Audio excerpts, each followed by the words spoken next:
request our coordinator and treasurer, Mr. K.A. Narasimhan, to introduce our agenda for today. Very good evening to you all delegates, respected President and all members of NCPA team, distinguished delegates and dear friends. It's my privilege to briefly introduce the National Confederation of Pensioners Association for the benefit of all attendees. The NCPA is an umbrella organization that brings together pensioners association from diverse sectors, including the private sector and public sector enterprises, central state government organization, autonomous bodies, PSUs, and other institutions that are waiting for the pension on higher wages to be implemented for mainly exempted provident fund trusts. It provides a common platform to address issues affecting pensioners and to work collectively for their dignity, social security, and legitimate rights in the last lap of their journey. The strength of the NCPA lies in the unity. It enables members, organizations from across the country to share experiences, evolve common strategies, and present a strong, united voice before the government and other authorities on issues of national importance affecting pensioners. Now, I would like to place on record our sincere appreciation for the exemplary leadership of our Sri B.N. Agarwal ji, President of NCPA, and his dedicated team. Through their vision, commitment, perseverance, and selfless service, I repeat, selfless service, they have built and strengthened the NCPA into a vibrant and credible national movement. I repeat it. Their relentless efforts in bringing together diverse pensioner organizations under one banner have inspired confidence and unity among thousands of pensioners across the country. We owe them our heartfelt gratitude for their untiring work in championing the cause of pensioners. As members of NCPA family, let us reaffirm our commitment to work together with unity, mutual respect, and determination so that every pension receives the dignity, security, and justice that he or she rightfully deserves. Thank you all. Thank you, sir. I will now request Colonel Sharma, General Secretary of NCPA, and he will be telling us what was the need for NCPA, what is the mission, and what we have achieved so far. Sharma Saab, over to you. Good evening, everyone. I am having privilege to be part of this NCPA team as a General Secretary, and we are working under leadership of Shri B.N. Agarwal, President NCPA, and we are lucky that he is with us, and he is a very knowledgeable person and guiding us from time to time. In a landmark move for a large number of post-2014 retirees under the EPS 95 pension scheme across India, various pensioner societies, associations, forums, and groups announced to the formation of National Confederation of Pensioner Association (NCPA) on 3rd May 1926. This apex body is designed to serve as a unified national voice in the ongoing struggle for the rightful implementation of pension on higher wages, particularly for those who retired after 1st September 2014. The National Confederation of Pensioner Association is a non-political organization representing diverse pensioners group across India. Its primary mission is to secure the legal and financial rights of EPS 95 subscriber through unified legal and social and political action. Core objective of National NCPA. Unified advocacy, acting as a central representative body for PoHW issues at the government and institutional levels. Expert-led strategies, leveraging the collective knowledge of domain expert and veteran leaders from various public sector and private sector. Operational compliance, coordinating mass communication and formal correspondence with EPFO offices nationwide to ensure time-bound implementation of court orders, collective strengths, providing a common platform for both registered and unregistered societies, forums, and groups to affiliate and transfer fragmented litigation into cohesive national movement. In last 2.5 months, under the leadership of Shri B.N. Agarwal, since its formation in May 95, the team NCPA has launched relentless multi-front campaign. We systematically dismantling the EPFO narratives, demanding what is legally and rightfully ours. Here are journeys so far. On 13th May 2026, submitted a formal memorandum to CPFC demanding a immediate implementation of Karnataka High Court judgment. On 14/5/2016, followed up with a strict memorandum to CPFC for enforcing the Allahabad High Court Lucknow bench judgment. On 19/5/26, submitted memorandum to Union Minister of Labour and Employment, State Minister and the Secretary MOLE. On 29/5/26, delivered comprehensive and fact-based memorandum to all Central Board Trustee CBT members. On 8th June 2006, designed and rolled out the draft representation to RPFC for enforcing the landmark public Punjab and Haryana High Court judgment. On 12/6/26, scaled the matter to the judiciary. Memorandum sent to Chief Justice of India. On 14/6/2026, filed a solid, legally airtight counter reply to Secretary MOLE. Actually, once we wrote to Secretary MOLE, we received a reply from them. So we have replied them on 14/6/2026. On 17/6/2006, we submitted detailed represent to Parliamentary Standing Committee on Labour. On 26/6/26, made our presence felt in the Temple of Democracy. Memorandum sent to all 780 members of Parliament, both houses. On 10/7/2026, initiated mass email program by the individual pensioner. About 25,000 emails submitted to the members of Parliament.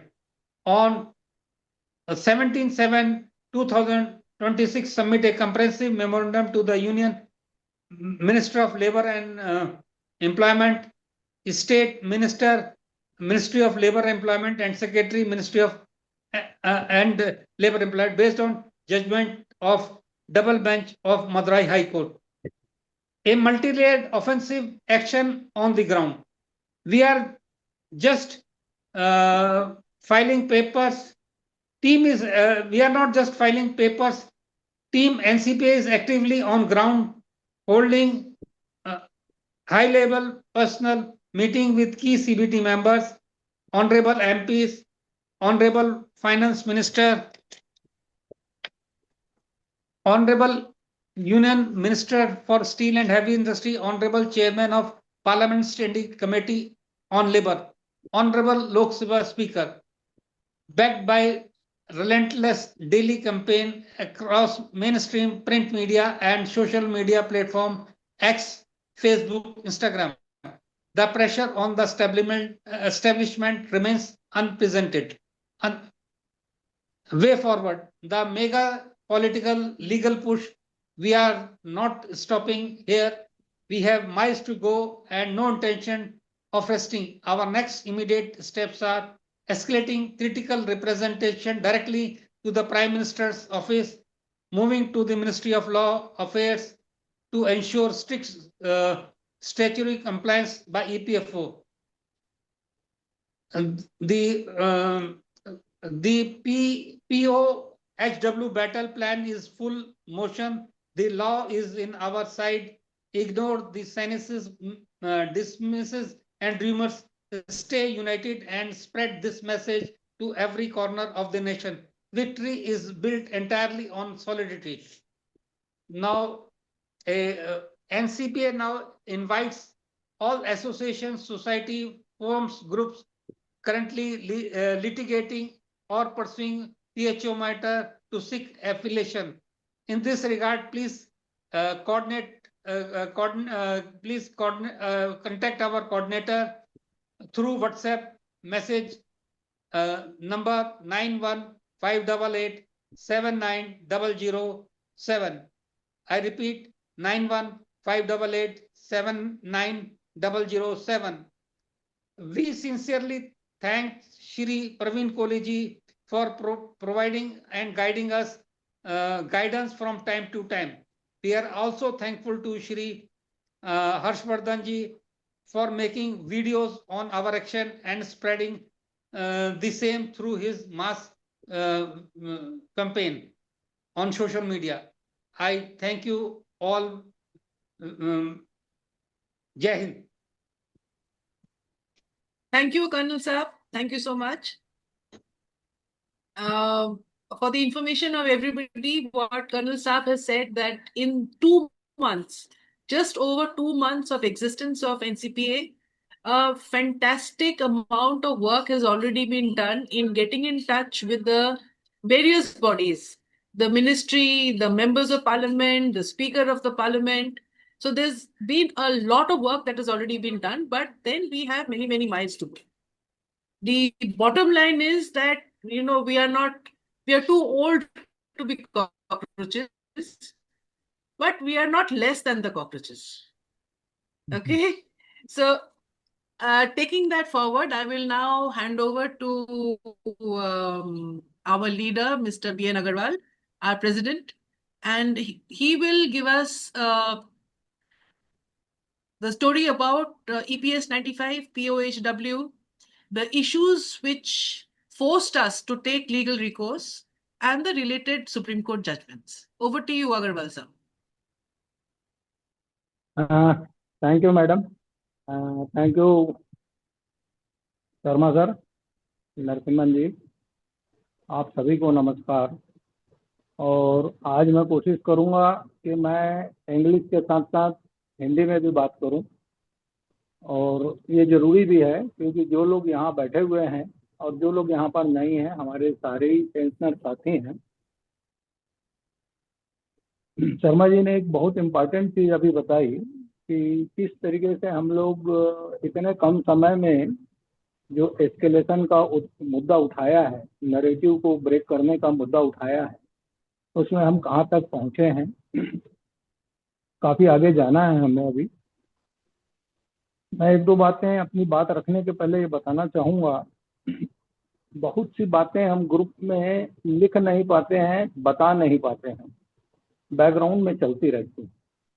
लेकिन आज हम सभी साथी एक साथ एकत्रित हुए हैं और हम और शर्मा जी ज़्यादातर ये बात करते रहते हैं कि निश्चित तौर पे ईश्वर की मर्जी है जो हमें आज एक मौका मिला है कि जो यहाँ बैठे हुए, मैं समझता हूँ 100 में 99 लोग एक दूसरे को नहीं जानते हैं, लेकिन वो किसी पर्पस के लिए एकत्रित हुए हैं, इकट्ठा हुए हैं। We have united together for a cause and for a noble cause.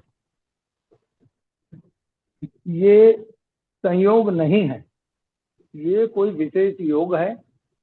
अब इसमें न जाते हुए मैं आपको ये बताना चाहता हूँ कि बैकग्राउंड में हमें आज के जो पार्लियामेंटेरियन हैं, खास करके गुजरात रीजन से रूपाला जी, जीवा भाई पटेल जी, ये लोग बीजेपी से हैं, गोपचड़े जी जो नांदेड़ महाराष्ट्र से हैं, राज्यसभा मेंबर हैं, इन्होंने अपनी सीमाओं को लांघ कर they have crossed their limit of party discipline, I must say, writing to your own ministry against your own ministry's actions and response is not a simple job.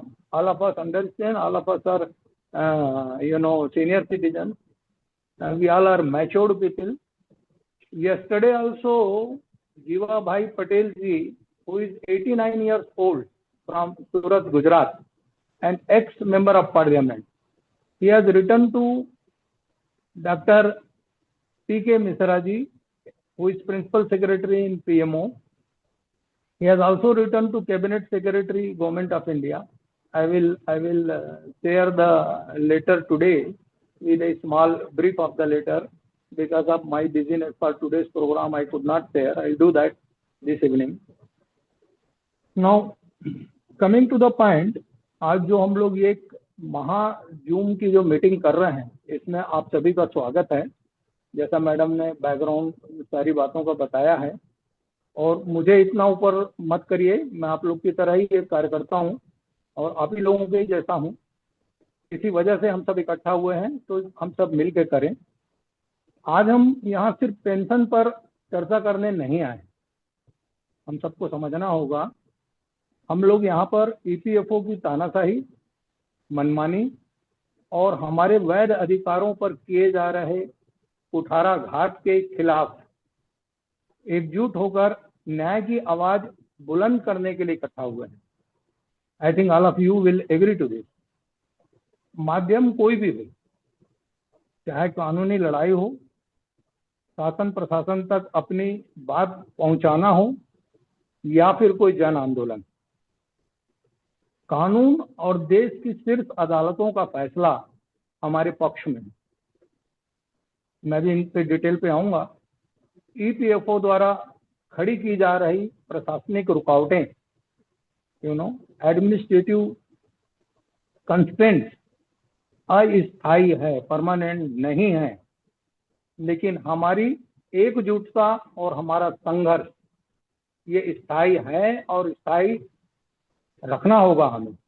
तभी हम एक इतनी बड़ी संस्था के अगेंस्ट में जाकर काम कर पाएंगे। हमें ये याद रखना होगा कि पेंशन कोई खैरात या दान की कोई विषय वस्तु नहीं है। यह हमारे जीवन भर के परिश्रम और अंशदान का कानूनी अधिकार है। अरे बाबा, हमें कितना मिलता है? 2,000 रुपए से 5,000 रुपए। एचओडी के लेवल से रिटायर होकर मुझे 3,400 रुपए मिलता है। किसी को 200 रुपए कम मिलता होगा, किसी को 500 रुपए ज्यादा मिलता होगा।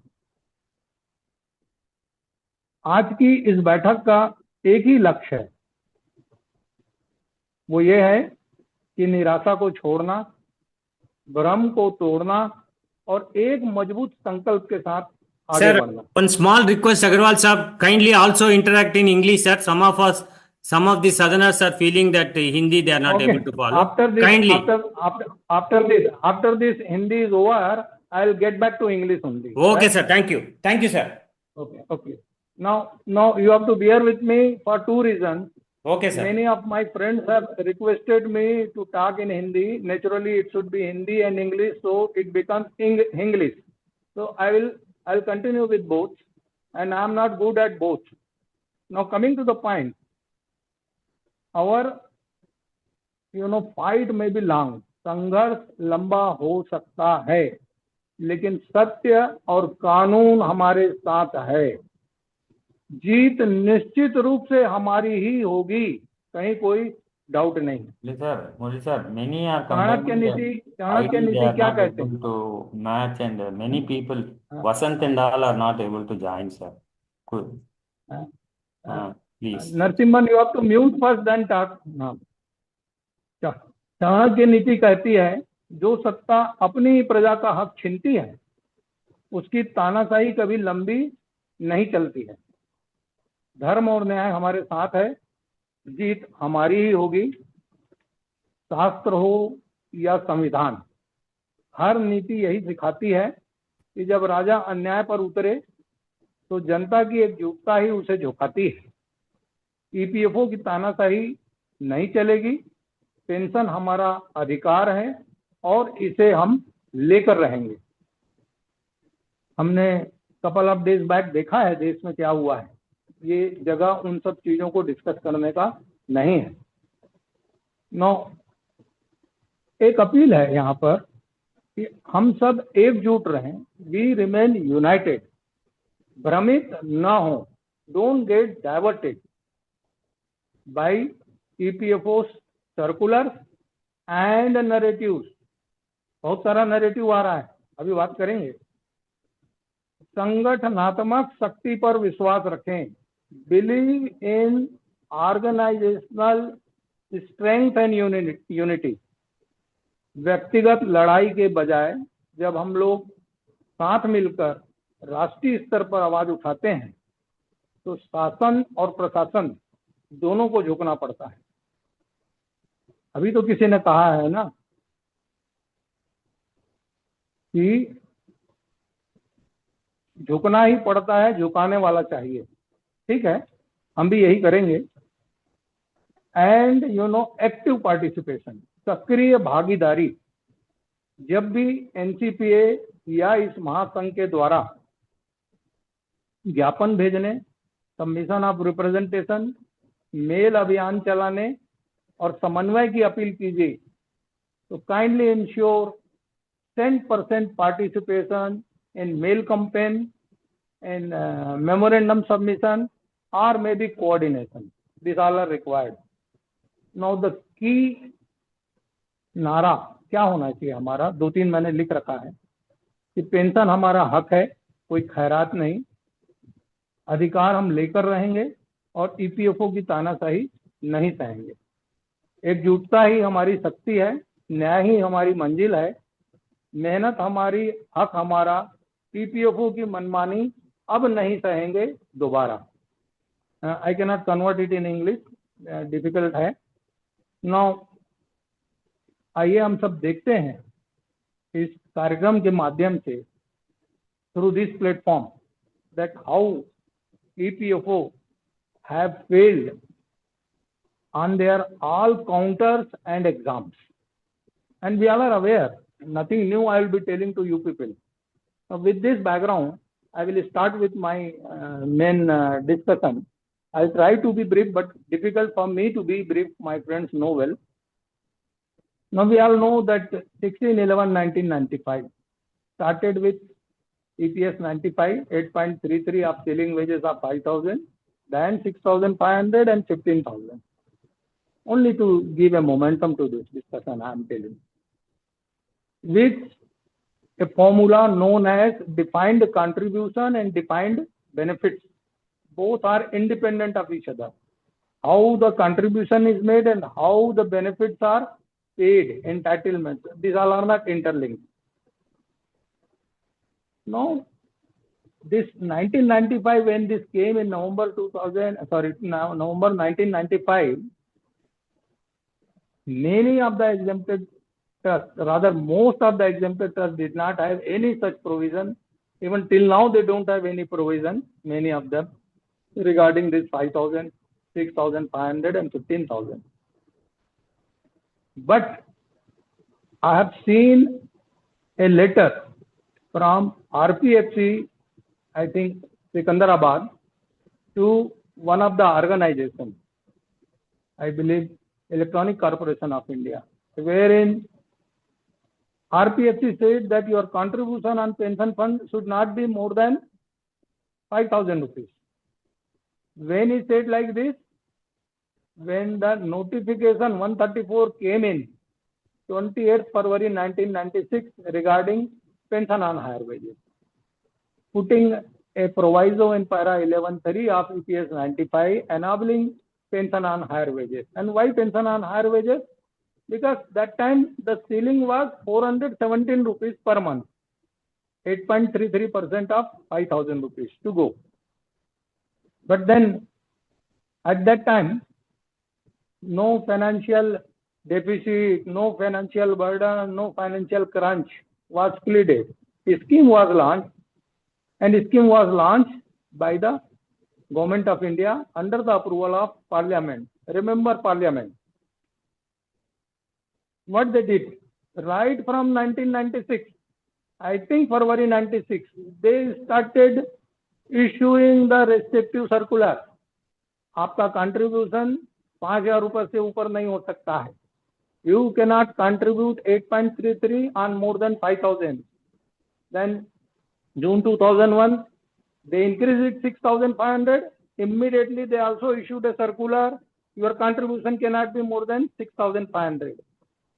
So they keep on, issuing the circular after circular, restricting the contribution on higher wages. That means this right was a paper right. It was not an actual right in our hands. Okay, Baba. We all were busy in doing, our top floor job, whatever job we had, all of us, Somebody was telling me rightly that we are the people who are involved in digging the earth, mining, and then, securing our air also, defense.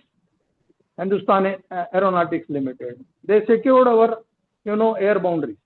So from Jameen se leke Asman tak, we were busy in industries only throughout our life. We never knew what is PoHW. Now we all are aware, 2016 R.C. Gupta judgment. R.C. Gupta judgment summarily said that those who are, contributing on higher wages onto the PF fund, they are eligible. R.C. Gupta judgment also said this theory of cut-off date is not workable. ये नहीं चलेगा. Everybody is allowed. What is cut-off date? And then we also are aware that post R.C. Gupta, they issued circular, enabling circular, none less than approvals, none less than Ministry of Labor itself, that this has to be done, this has to be done. Options were called. Then they brought another restrictive circular in May 2017 that the benefit of R.C. Gupta is available to unexempted only. And therefrom, we were debarred. We are also aware that 2022, 4/11/2022 to be more precise, covering all the judgments and then amendments and then 1/9/2014 ka notification, these, that, everything summed up. EPFO versus Sunil Kumar B. Now you count the number of months from November 2022 till July 2026. More than 43-44 months are over. Individually, I have lost, because everybody's calculation will be different. More than 15 lakhs. On what?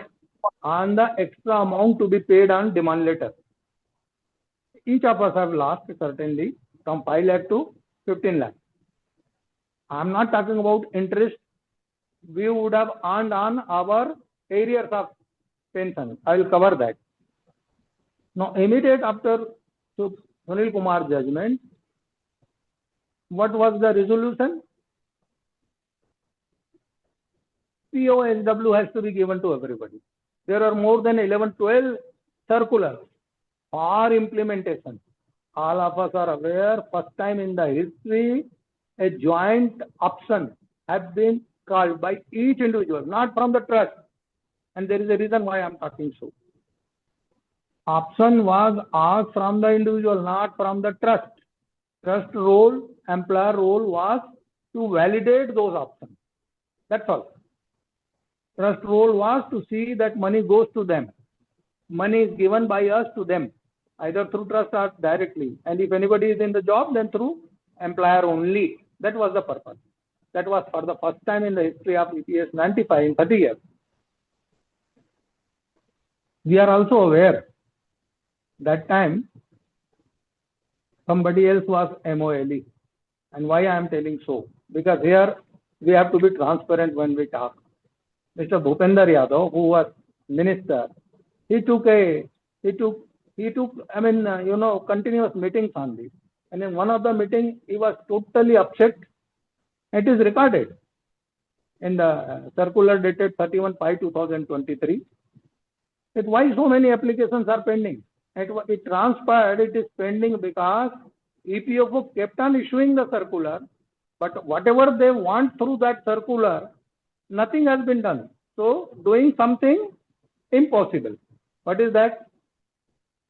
Options, format, template, 26(6) ka template. 11.3 का template. Nothing is there, nothing was there, nothing is there even today.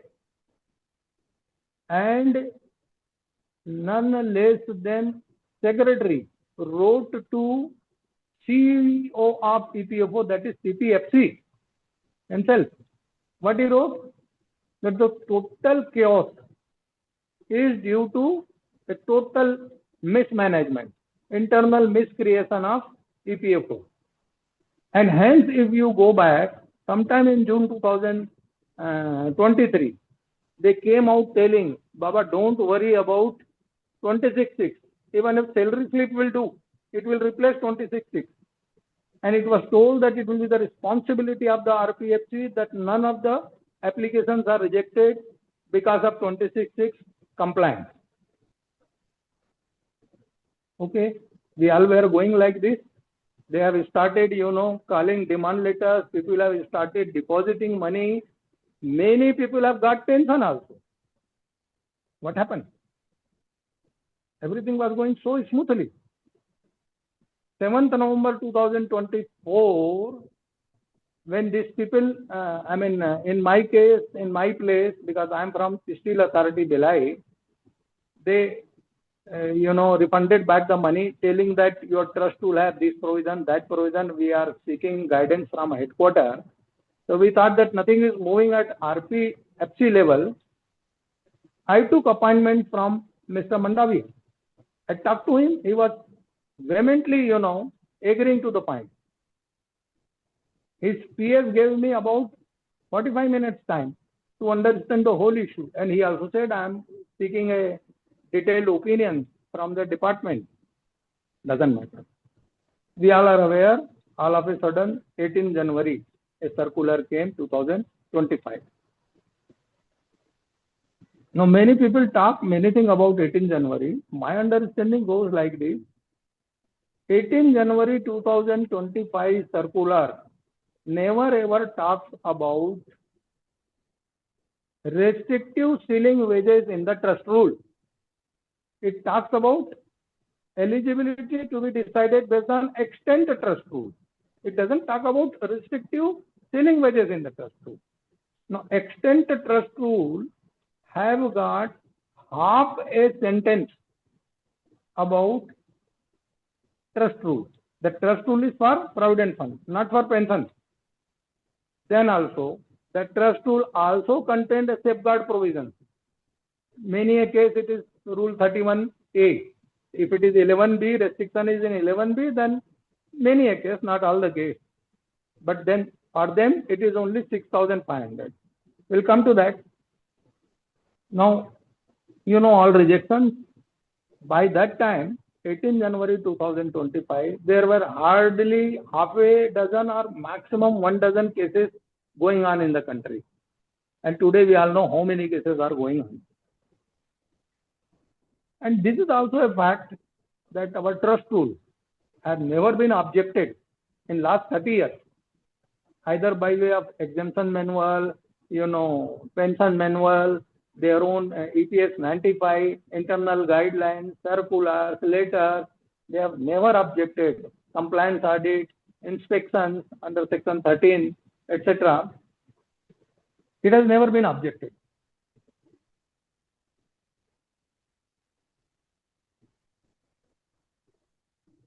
No, I'm also inclined to, state when this case was going on, that matter has been referred to their headquarters.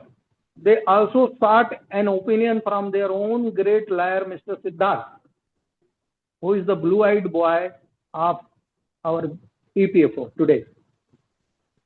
Many of us are aware what Siddharth has told about trust rule. He said, ceiling wages in the trust rule, if at all it is there, cannot debar the member from pension on higher wages. Now, the very same person is advocating differently in the court. Every day he is coining. I salute him for his presence of mind as to how to create problem, how to bring, every time a new kind of road barrier for us. I would also like to talk about some of the RTI evaluations, which many of our friends have asked through the department. We talk about trust rule prevails and this and that. They have themselves admitted in November 2024, in my own case, that trust rule does not supersede the law. They have themselves said in the same month, November 2024, that when our ceiling wages goes from 6,500 to 15,000, though the trust rule still speaks about 6,500 today in many cases. Condition 10 of para 27AA, automatic application of beneficial rule applies. In trust rule HL Nasik के case में, they have also clarified that the employer share to the pension fund is an amount equivalent to 8.33% up to the statutory ceiling wages. They are telling HL Nasik, for whom they have rejected the application, that Act itself restricts contribution to 8.33% of ceiling wages. But they say that no, your trust rule doesn't allow, so forget about the Act.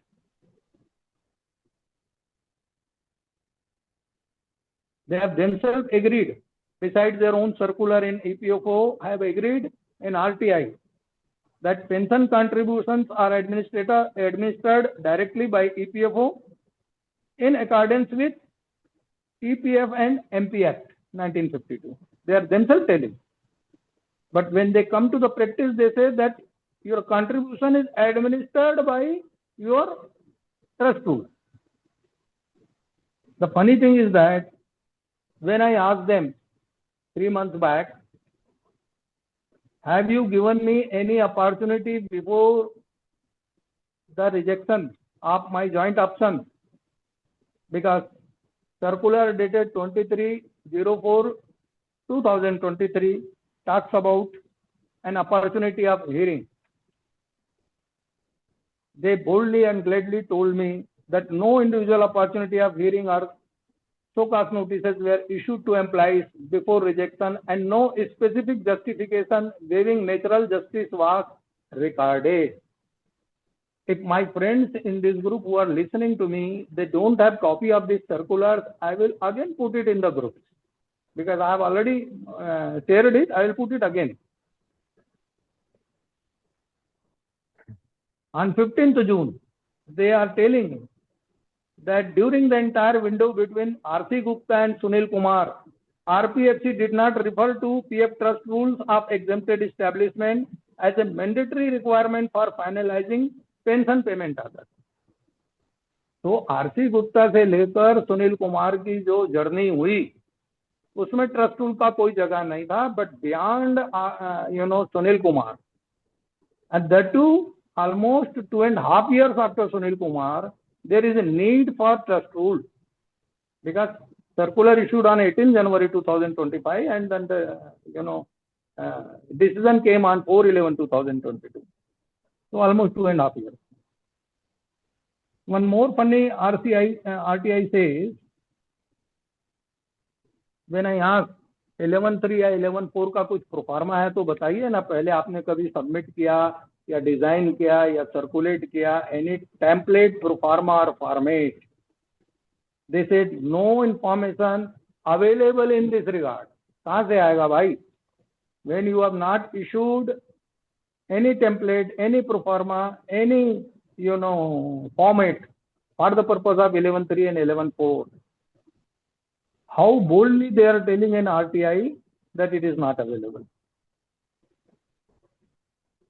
And they are also telling in one of the RTI that trustees of an exempted trust are rigidly bound by the 31 conditions of Appendix A to Para 27AA, and that benefits under a private trust cannot be less favorable than the statutory schemes. See how dare they give the reply. I'm telling now they are failing in all the counters. So these 8 RTI replies are certainly extremely good for putting before the table of the court, before the court, telling that what they say and what they do, there are 180-degree difference. Now coming to some of the legal and critical issues, we talk about exemption. Whether exemption is a disability, let all of us understand.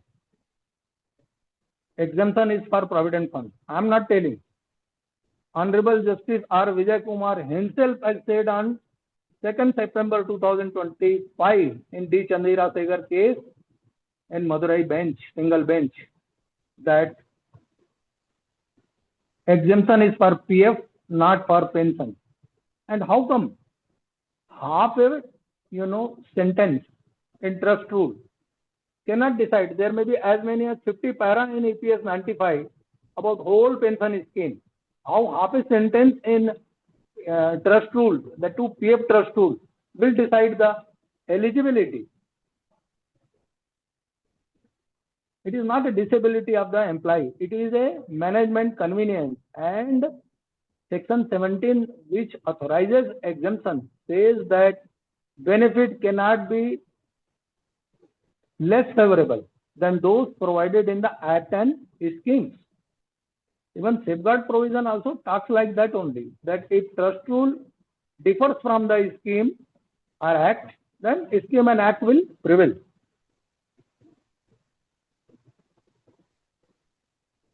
We are all aware now that an internal circular or a trust bylaws cannot supersede the parent Act and schemes. There will be so many questions also by Madam on this. I will try to cover that at that time. But it's a fact also. And in the subsequently I have written also. What is the hierarchy of law? What is the hierarchy of law? That whatever I will decide at my home, that will prevail, not the law of land. The hierarchy of law goes like, Constitution is the supreme law, in the country. Nobody is above Constitution in my country, for that matter in the world also. Then next is Parliament. सबसे बड़ा है Parliament. Constitution के नीचे अगर कोई है तो Parliament. Then judiciary, then ministry, and then comes department. And department means departmental circular. And then last comes internal bylaws. Now you are reversing the whole thing. You are telling my internal bylaws and the internal departmental circular will be more than judiciary, will be more than Parliament, will be perhaps more than Constitution. How is it possible? We can discuss hours on this. And there are so many case laws. Today's meeting for about 1.5 hours is not for discussing those things. We can. Every line written by me can be discussed like a chapter. And I have few pages. I have 17 pages document only for argument. I'll talk to in brief. No, but point is that whether a compliance can be a ground of rejection. What all we did? We paid on 5,000 rupees. We paid on 6,500 rupees. We paid on 15,000 rupees. And another is actual, which varies from individual to individual perhaps. It may be 50,000, it may be 70, it may be 1 lakh, it may be more. And this right has been given to begin with by Parliament. Many of us think like Sunil Kumar has given the authority. No. Parliament has given the authority by way of 11.3 EPS 95, 1996 से जो मैं बताया था notification 134. That has given us the authority of PoHW. Parliament has reaffirmed that right, telling that what is this going on, cut-off date, this, that date, exemption, unexemption, all are equal. Everybody has to be given the right, higher benefit. So if we have followed the law, can it be a ground for rejection? I'm asking a question to myself. We also think on this.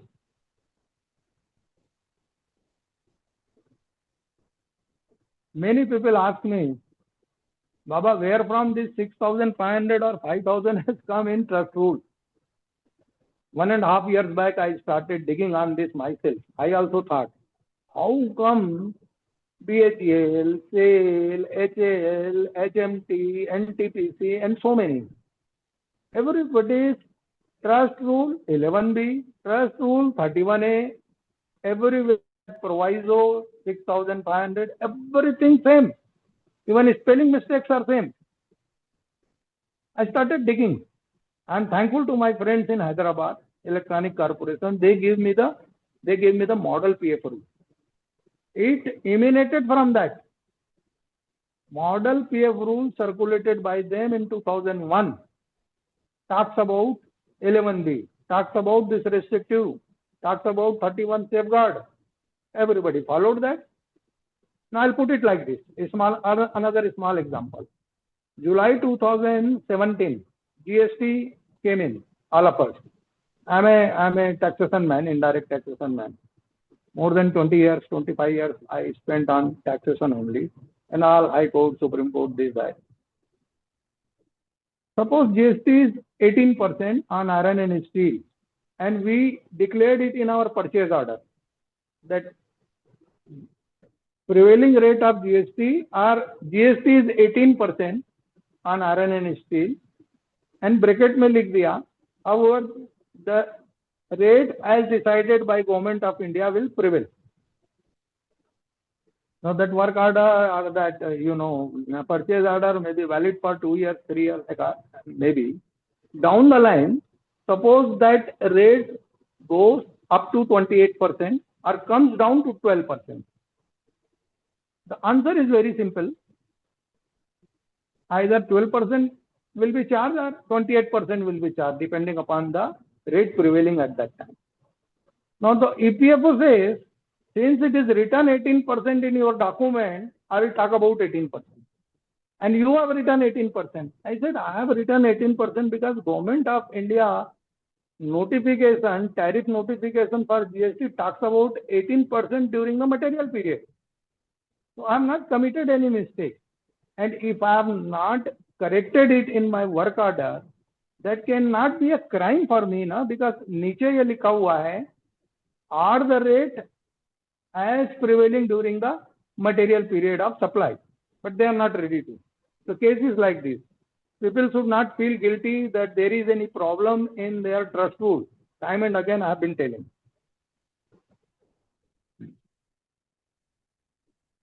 Now, in the court also it is talked, and nowadays court have started talking in writing that apex court judgment also do not mandate any precondition, a language or restriction about eligibility to the higher pension with reference to ceiling wages or whatever in the trust rule.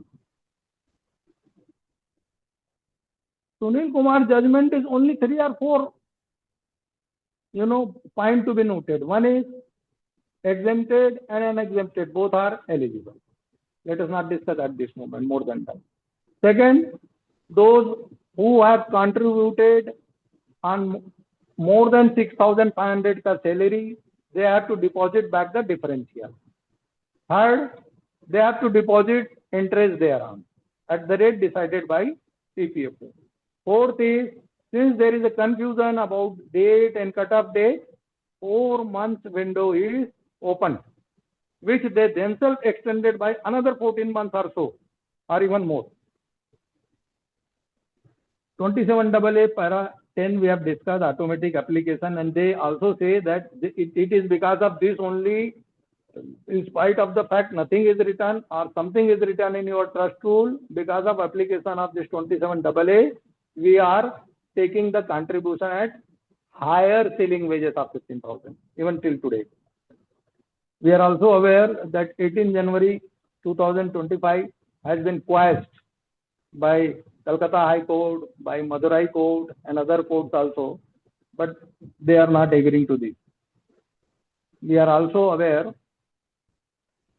going beyond this, what is the role of the government? Government talks so big things. In 2010, they brought National Litigation Policy. 1 year back, 4/4/2025, they brought Directive Principles for litigation, telling that government should be responsible litigant. Government itself has agreed that government is the biggest litigant. Now, litigant against whom?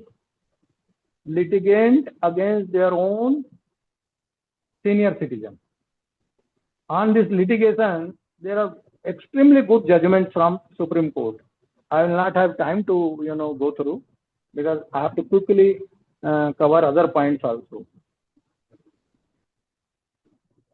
I have written substance over form. In a beneficial welfare scheme, and for that matter any scheme, always substance should prevail over the form. Technicalities should not come on the way. What is the substance in this case? Our case. Joint option, employer certification, wage detail certification. We have given all the wage details. My employer has given all the wage details from November 1995 till my 58th month of that year, when I attended 58 years. Wage details, higher PF contribution. Obviously, they are asking salary slip to see whether PF has been deducted on actual salary or not. Let them ask. There are so many confusions going on in the country whether we should give the salary detail or not. Yesterday only I told my friend, keep on giving all such details. They have authority to ask for. Let them. There's nothing wrong in giving the pay details. Pension contribution on ceiling wages. Same thing I am telling. We have paid on ceiling wages. That is why the case has come for differential. Administrative and inspection charges. In our case, it is inspection charges. Administrative charges are given by unexempted and inspection charges are given by exempted. This I am able to speak because I have worked in Provident Fund section. I have worked as trustee and I have also seen the trust as the boss. Now, I have service. That is true. If there is a break in service, there will be a problem. And there should be an employer's undertaking. Now, all these 7-8 details have been given by us. And the funny thing is that those who are in enjoyment of, PoHW today, select exempted trust and many unexempted establishments. They are also doing this only. There is nothing difference between them and us. So, substance over form is fulfilled. Now, coming to a legal, doctrine known as doctrine of legitimate expectation and promissory estoppel. What is that? There is a judgment. You have acted upon the judgment. For the judgment, implementation of judgment by way of issue of dozens of circulars, calling for money, giving them the demand letter, calling for the money, getting the deposit, giving them the pension, and so many things. Expectations have started right from the beginning in the right direction. No, now the code says in so many words, there are beautiful judgments on this. Motilal Kadampat Sugar Mills UP ka, that promissory estoppel comes into play here. And that is why in the beginning I said they are failing in all the counters. If I am allowed to speak in the court, I'll take them to the task. That is a different issue.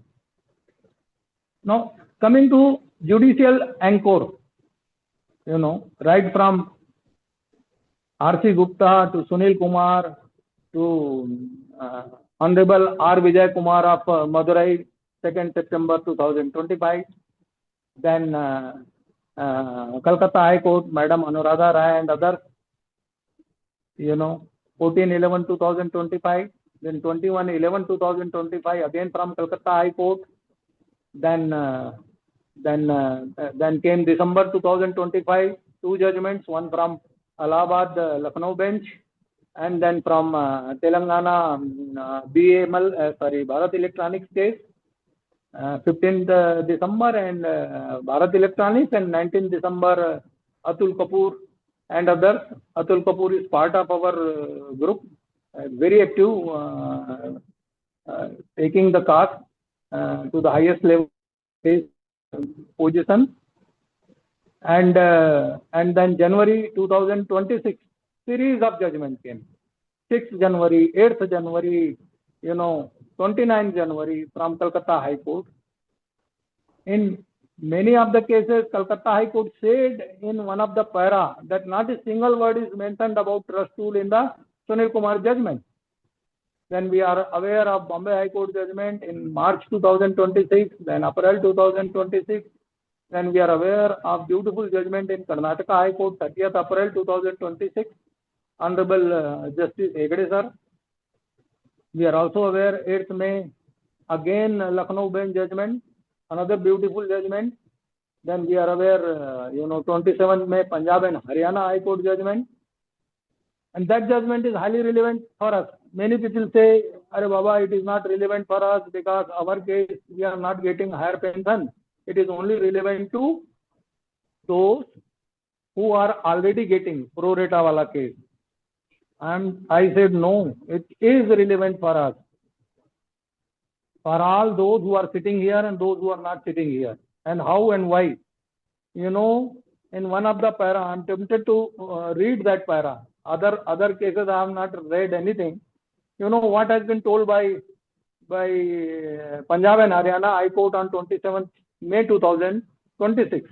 Few lines I will read quickly. The court observed that it is a settled law that executive or administrative instructions cannot amend or override statutory rules, nor can any such instructions be issued in derogation of the statutory framework. This is for the reason that administrative directions, being non-statutory in character, do not carry the force of law. On the contrary, statutory rules framed under the authority of an enabling statute have the binding force of law, provided they are consistent with and not repugnant to the parent act. Thus, while statutory rules occupy the field with statutory force, mere executive instructions cannot operate to curtail, modify, or expand their scope. This is highly relevant for us. And why I am reading Punjab and Haryana? Because this judgment is with respect to pension on higher wages. There are so many Supreme Court judgments on, supremacy of parent act over internal bylaws and circulars. I have specifically read this. Now coming to, though little looks like political, but it is a fact. Why government should talk about sabka saath, sabka vikas, ease of living, minimum government, maximum government? Why? And why against, elders of the nation? We all are sitting on the, outer lounge of the court, outer lounge of the airport, waiting for our flight to come and then take off. Most of us, all are 60 plus, we all are senior citizens. Everybody has got a limited span. So in the evenings of our life, where is this policy of the government, which government says it is championing sabka saath, sabka vikas? I have made it a point before the parliamentarian, and I will also write to Ministry of Law and Honorable Prime Minister as well. They talk about financial crunch. I don't know who has coined this theory. Right from the beginning, I have been telling, EPFO has made a self-goal by way of giving higher pension to many of exempted establishments and most of the unexempted establishments. And why it is self-goal? You have straightway violated the Constitution of India, brought class within class. I will go to that. Now, for this very class, you don't plead financial bankruptcy, whereas for another equal amount of class, having equal number of people, you have a problem of money. How it is possible? Or when you yourself publish with pride that you are sitting on a corpus of more than 10 lakh crore. I have a specific figure. You are yourself telling that your growth rate of fund is 13.72. You are yourself telling that in 2024-25, your revenue is 1,50,000 crore and your spending is only 30,000 crore. I am not telling, Baba. You are not telling. They are telling. And that is what every day I am putting in my, X, Twitter, and then Facebook and Instagram. Interestingly, what they are waiting for? Delay. Today, these 100, 200 people sitting here, they will not be available tomorrow or day after. That they know so well. What is the cost? 15,000 to 40,000 rupees per month we are losing in the form of interest to be paid on demanded amount, the amount which will become principal, the interest amount which will become principal on 31st of March of every year. So we'll be paying interest on interest also. That is what is known as compounding interest. On the contrary, whatever we'll get, they say their circular says that you are not eligible for any interest on arrears of pension. ठीक है बाबा?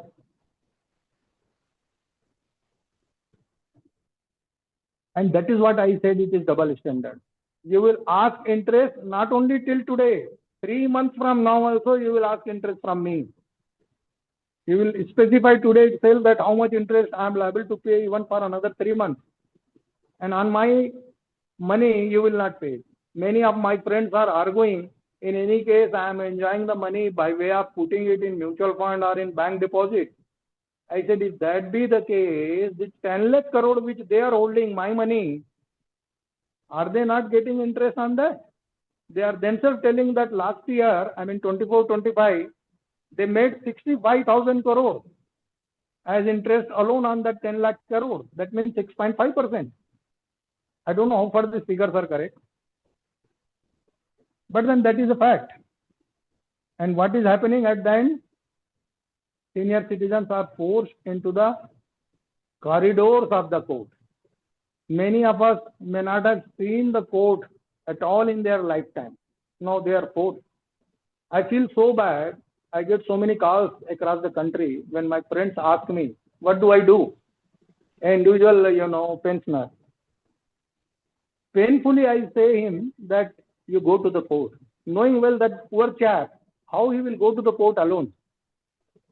But that is a fact. And that is the reason today more than 250 writ petitions are there in the country, out of which more than 150 writ petitions have been decided, leaving 76 writ petitions decided by Punjab and Haryana High Court, and these all from 9 High Courts. We all are aware of the loaded judgment of more than 60 cases in, Madurai Division Bench, which is the biggest case for us today. And I don't know how many times Madurai Court Division Bench has talked about trust rule. No ambiguity in, one of the beautiful judgments, 9 July, 15 days before. It has come on 13 July in the website of the court.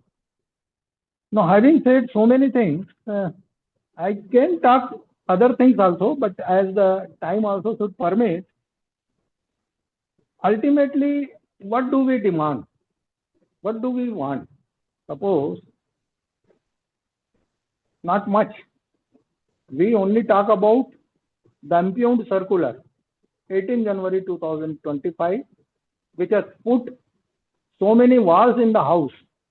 One of my friend was rightly telling yesterday, as decided by Madurai bench also based on our own paper, that आपने तो एक family को भी नहीं छोड़ा. Like in sale, there are about 14-15 trusts. 4 or 5 are getting, another 9-10 are not getting in a family. Now they say their fund will come under strain by giving higher pension to me and to my friend in Bokaro and Rourkela and Ranchi, who is getting equal amount of salary, not a digit ka difference at my level. There is no financial bankruptcy there. Same is the case with HL, Hindustan Aeronautics. Hindustan Aeronautics possibly Bangalore is getting, Hyderabad is getting, Bangalore is not getting, Lucknow is not getting, so many places. BHEL, HMT, Bharat Electronics, ITI. We made some, papers on this. We collected documents, and good that court realized that, and not only realized, court has made it a part of the order. Now, with what face they will be going to Supreme Court? They will go to the Supreme Court telling that you decide a case which you have already decided. What will be the fate before the Supreme Court when they go? So we want circular to be withdrawn. We want uniform implementation. No trust rule trap here and there. What is this? Why trust rule? An internal bylaws which is also a deficient bylaw. Why I am telling deficient? Till today my bylaws talks about 6,500, whereas they are talking about now 21,000 ceiling wages here and there. It will not do. And third, we want no interest on demand letter due to EPFO's delay tactics. Friends, I am telling you, if this case goes to Supreme Court, I will put all my energy not only on PoHW, I will also see that we get two benefits on account of interest. One is no interest beyond 20 days from the date of acceptance of joint option. And second is that the interest should be paid to us for the money withheld by them at least from the date of joint option when I have made my claim before them. These two kind of interest have to be given to us. So I have so many other things to tell, but as things have to roll, I will take a pause here, and I will try to cover up in the next slot if it is possible. And if I have not covered anything, then my friends who are sitting over here, they may ask also.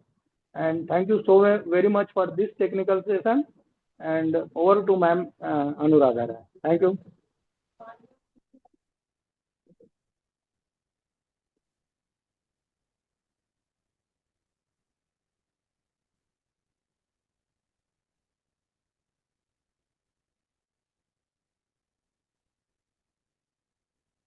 Ma'am, are you able to hear?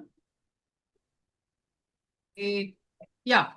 Okay. Thank you, sir. Thank you. I think that was, a very good lesson on the basics of what EPS 95 is all about and where all EPFO is trying to act funny with us. Thank you very much. And sir, I will now hand over to Mr. Lokesh Batra with a request to educate us about the RTI queries and standard writ petitions, standard template for writ petitions. He should take 2-3 minutes.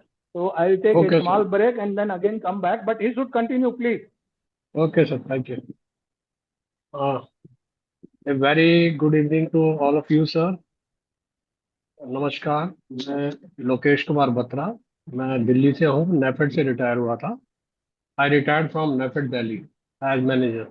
It is my privilege to welcome you all to this important session. I have been assigned the responsibility on speaking on writ petition templates and RTI questionnaire for aspirant on pension on higher wages under EPS. based on my experience in handling legal matters for over 2 decades. Many of us have spent years pursuing this matter through representations, grievances, RTI applications, and litigation. During this journey, we have encountered numerous procedural hurdles, delays, conflicting interpretations, and repeated requests for documents.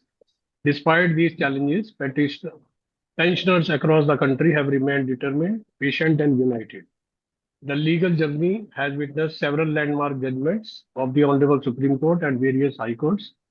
These judgments have clarified important legal principles and strengthened the rights of eligible petitioners and pensioners. At the same time, implementation continues to present challenges, making it essential for every aspirant to be well prepared with proper documentation and a clear understanding of the legal process. One important lesson we have learned is that information is the strongest foundation of justice. Every representation, every RT application, every document obtained, and every official communication contributes towards building a stronger legal case. Preparation of a writ petition is, of course, the responsibility of the legal professional who is entrusted with the case by the litigant. However, many petitions have already been filed, and several have also been decided in our favor. Even at the appellate stage, we have witnessed the encouraging judgment of Madurai bench of Madras High Court in favor of the pensioners. There may still be many eligible higher pension aspirants who have not yet initiated legal proceeding. Such aspirants should clearly preserve and provide to their advocates all relevant documents, including the trust tools, correspondence exchange with the employer and the EPFO, grievance petitions, replies, RTI applications and responses, relevant circulars, orders, and judicial pronouncements. A writ petition should clearly include all necessary parties, such as Union of India through Ministry of Labour and Employment, EPFO, the concerned regional PF commissioner, employer, provident fund trust, etc. It should present the facts of the case in a very clear chronological sequence, explain how the cause of action has arisen, and set out the legal grounds for challenging the impugned circulars, orders, or actions of the EPFO. The petition should also rely upon the relevant statutory provisions and judicial precedents, including the judgments of the Supreme Court and High Courts, in support of the relief sought. You can strengthen your writ petition by containing comprehensive and well-drafted prayers, so that if petition succeeds, the court grants complete and effective relief.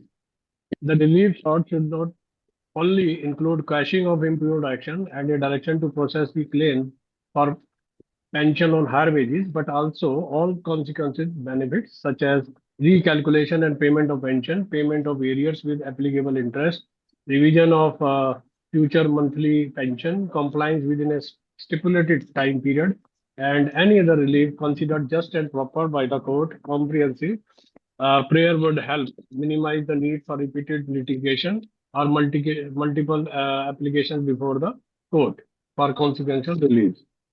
NCPA has been regularly sharing important legal grounds and judicial developments through its WhatsApp group, and will be happy to extend all possible assistance to members who are planning to approach the courts. Similarly, we can also assist members in framing effective RTI application on case-to-case Batra basis. साहब आप hello हाँ जी। बत्रा साहब, आपको जो speaker है ना आपका headphones का, वो मुंह के पास लगाइए, सुनाई नहीं दे रहा है। अच्छा, हाँ हाँ वो सही है। Similarly, we can also assist members in framing effective RTI application on case-to-case basis to obtain relevant information under the RTI Act.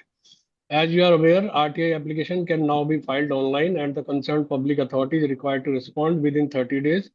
If the information supplied is incomplete or unsatisfactory, we can definitely have the separate statutory right to file first and second appeals.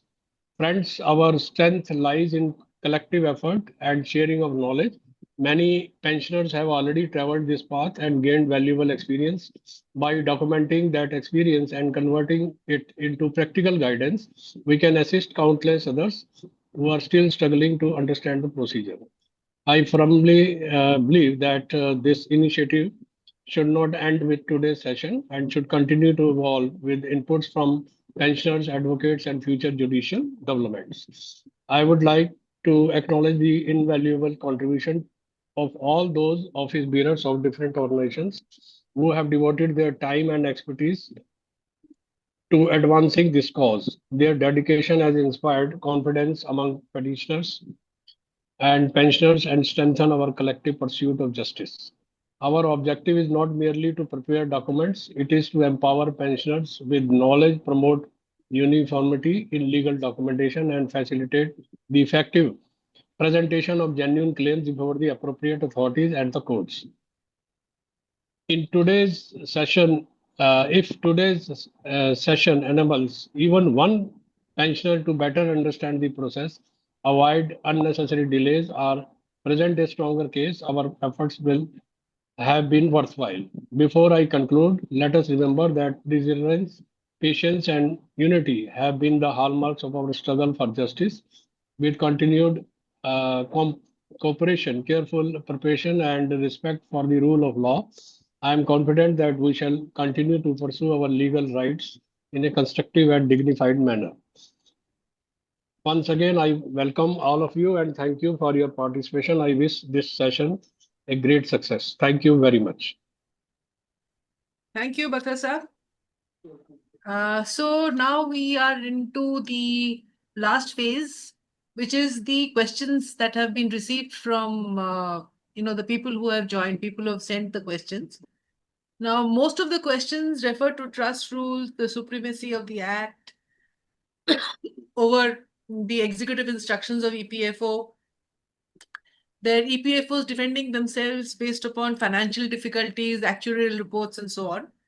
So all these questions we have grouped under certain headings, and we will address them one by one. Certain suggestions have also come from the people who are attending this meeting, and time permitting, we will address the suggestions also. Now, many of the points have already been addressed by Agarwal sir. And so anyhow, we will go to the questions one by one. Sir, Agarwal sir, are you ready, sir? हाँ ma'am बताइए. Okay. So the first question we will go to is whether the rules of an exempted PF trust prevails over subsequent executive instructions, administrative circulars, or contrary interpretations issued by EPFO, where the trust rules are consistent with the PF and MP Act and the scheme. EPF and MP Act and the scheme. Ma'am, before I go to the question, one or two things. Sir, you're not very audible. आप थोड़ा और पास में आ जाइए, please. Okay. And before I go to the question, how many of us are here today by this time? 114. 114. Means almost 50% of the enrollment, no issue. Yeah. Now, second point is that these all my friends who are attending the program today, they are all members of NCPA by default. Because we have allowed only NCPA members only, extended NCPA I should say. Now all my documents, my friends' documents are being shared from time to time in NCPA group, and therefrom it goes to the individual association. I hope so. If anybody feels like he is not in receipt of the document, some of which have already been discussed, then they should raise this point through their authorized representative to us in the NCPA group, so we will part with the document. And so is the case with the answer to be given or having been given by me. I have also prepared a document on summary of judgments. There are 21 judgments so far from 9 high courts. It is all date wise, high court wise, and petition wise compilation in 1 page. Then summary of those judgments in 3-4 pages.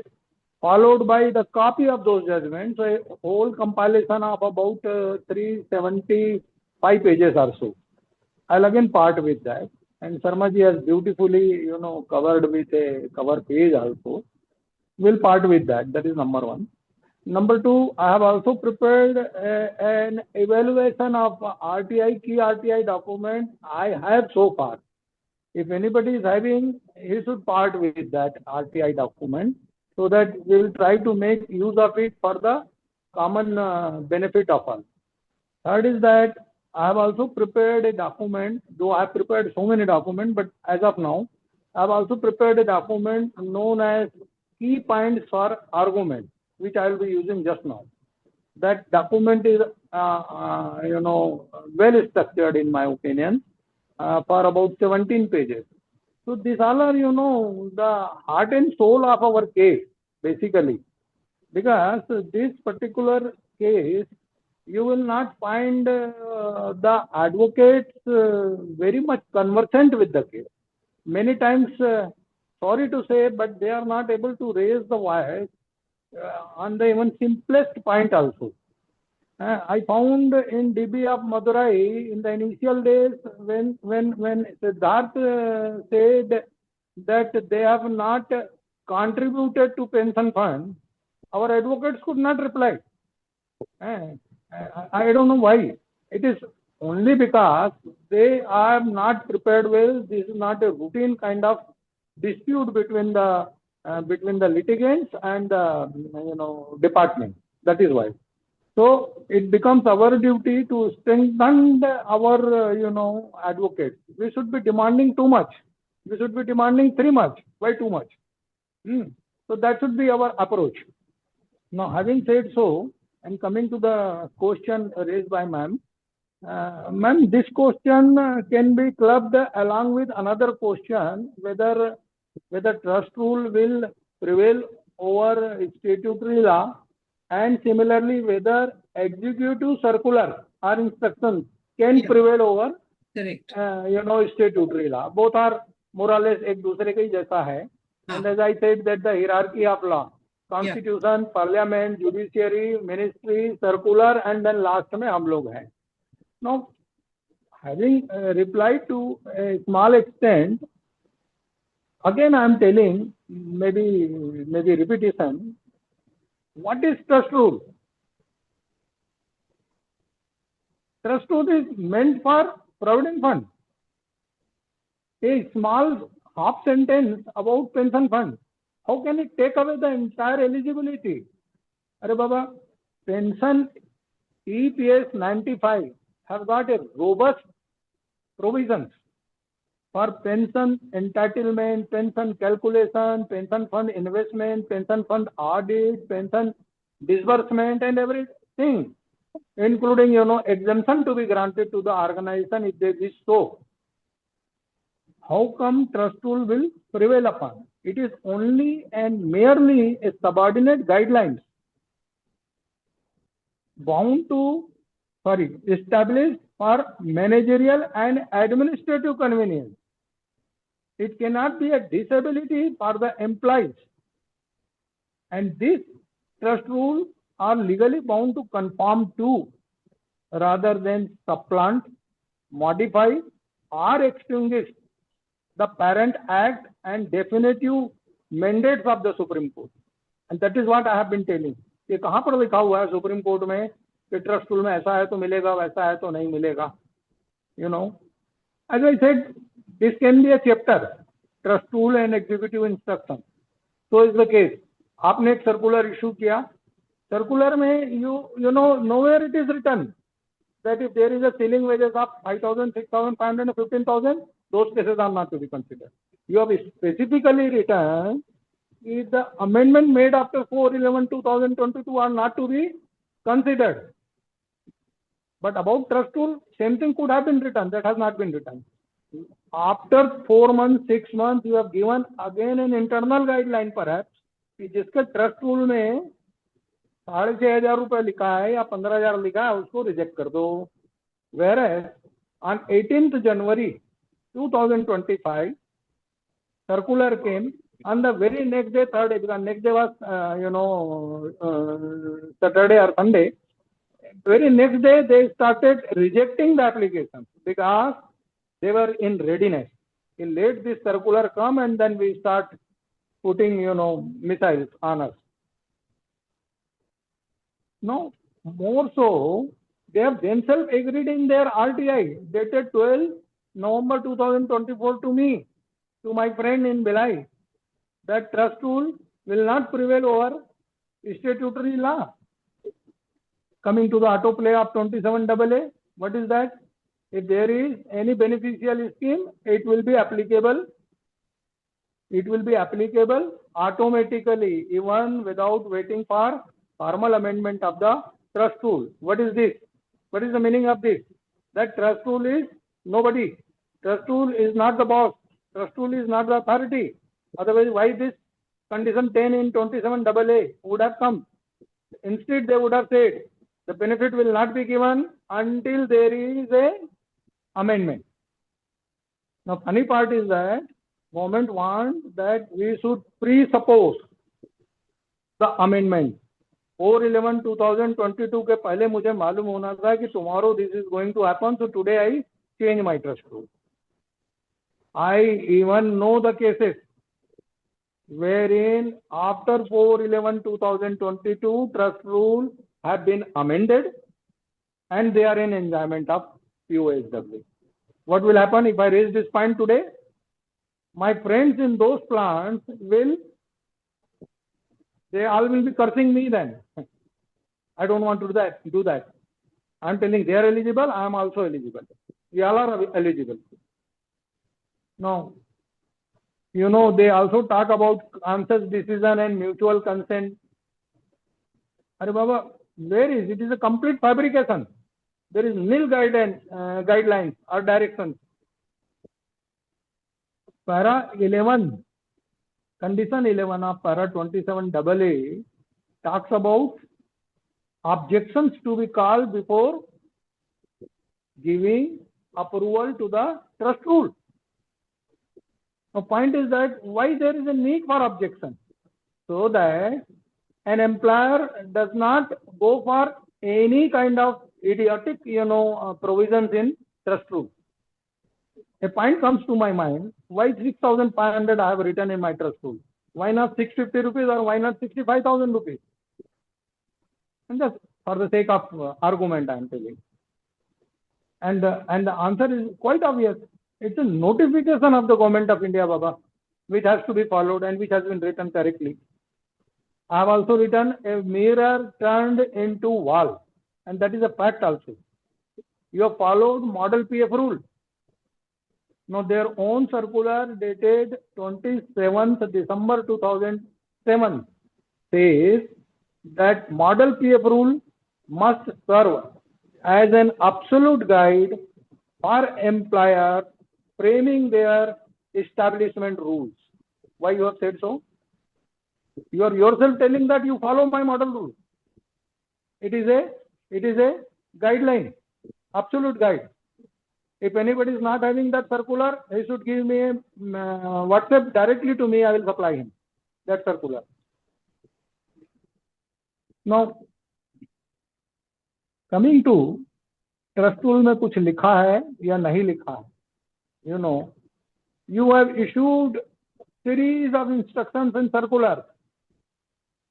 96 में RPFC Secunderabad या जो भी है Hyderabad letter देता है.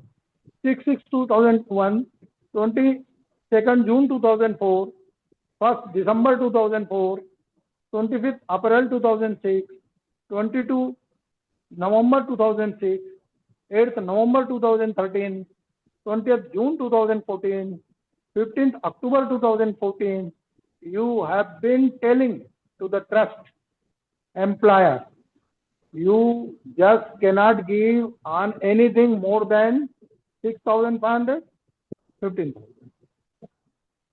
And para 42D of EPS 95 says that if an employer is in default, he may be punished with an imprisonment of 1 year and with a financial penalty of some 5,000 or 25,000 rupees.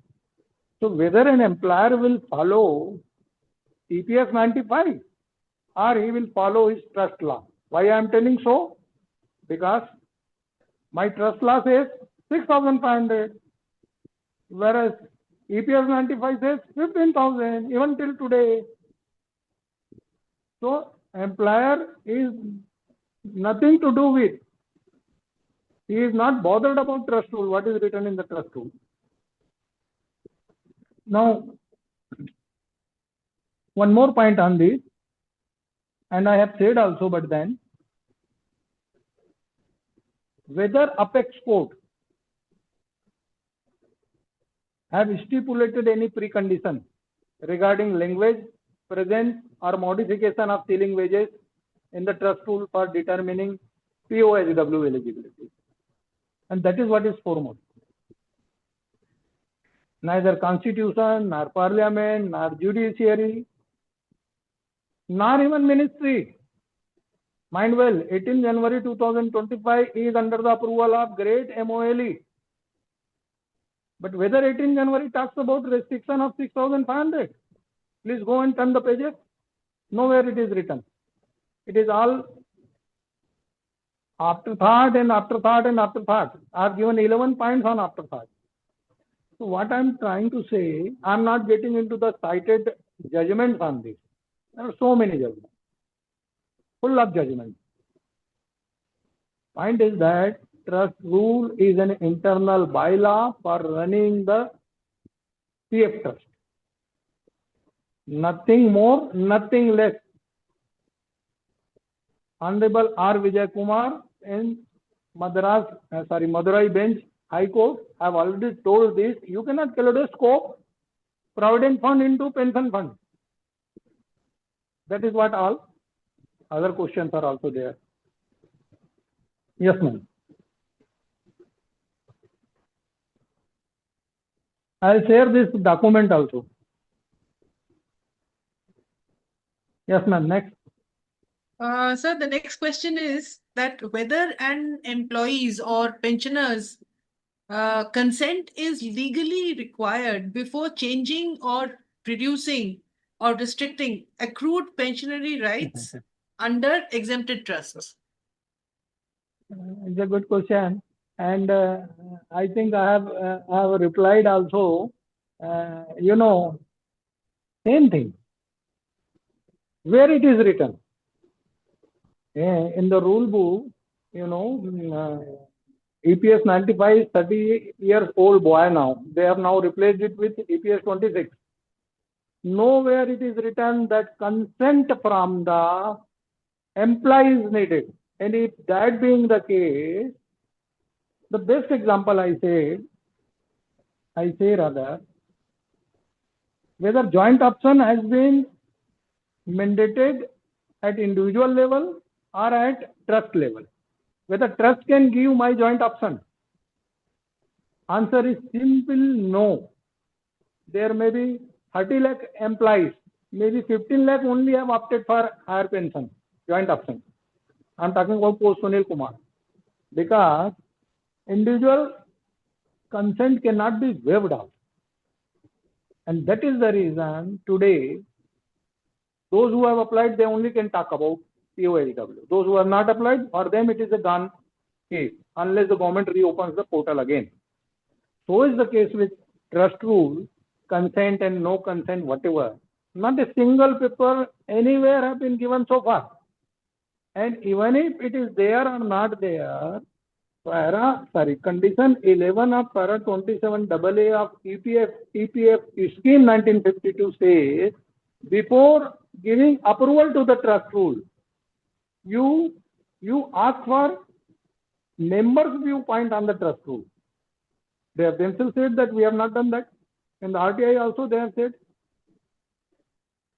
In RTI they have said, we have not given an opportunity of hearing before rejection. Whereas 230423 circular, para 9 specifically says that 1 month window before rejection, you give an opportunity to the employee also.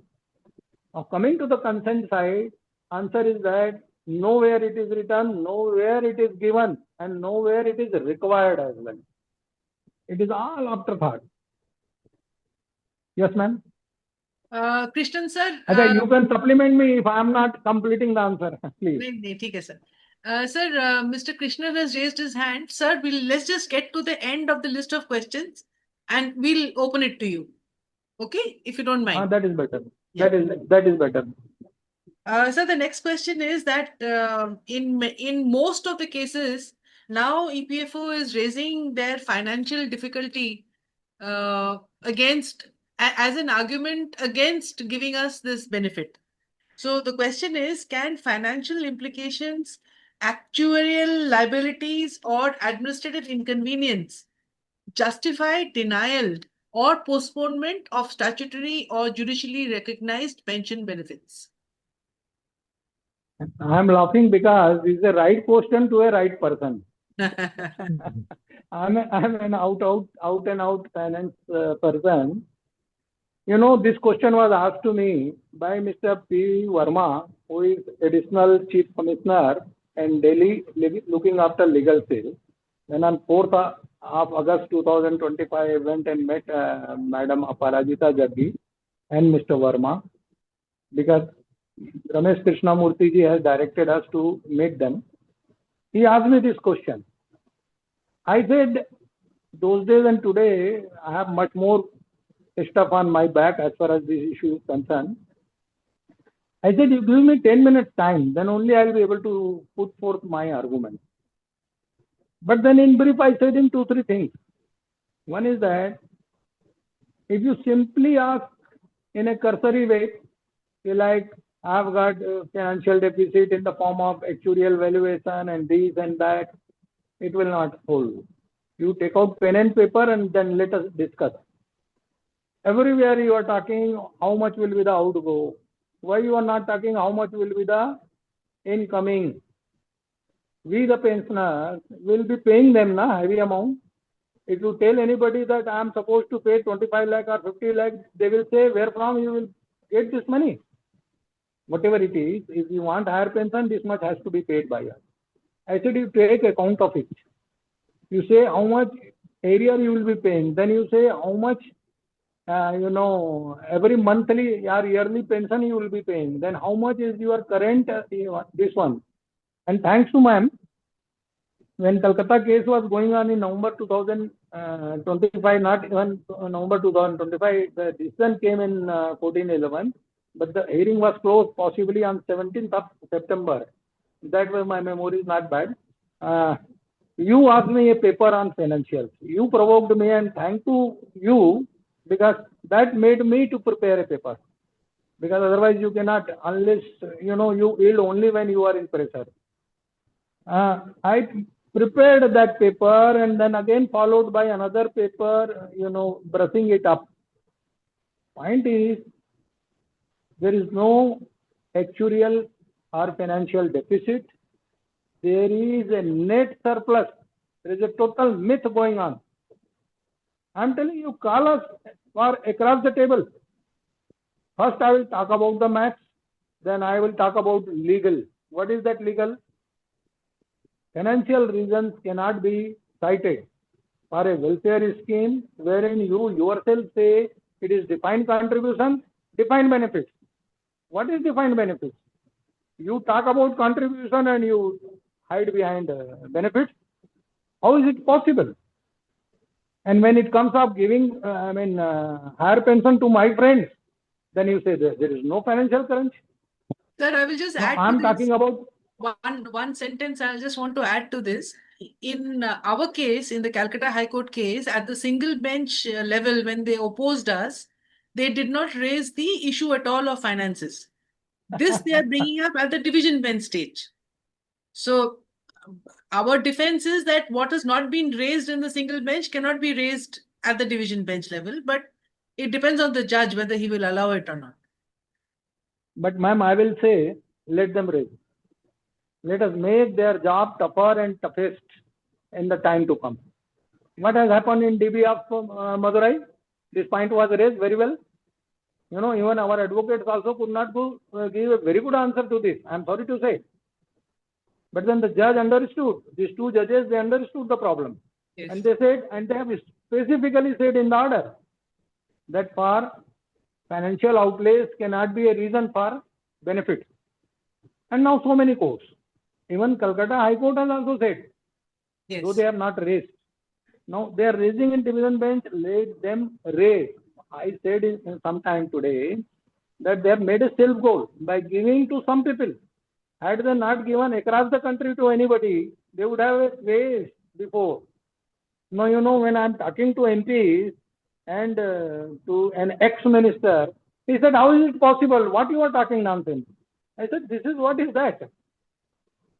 He said, then you show me the paper. I have given him the paper. No, we have got so many papers. That is the problem. We are not trying to solve 5 questions out of 10 questions. We are ready to solve all the 10 questions and getting marked all 10 out of 10 in all 10 questions. There is absolutely no problem. Let them raise any question. But financial, again, it is a, you know, should I say that it is their failure? But how it is possible they are talking like this?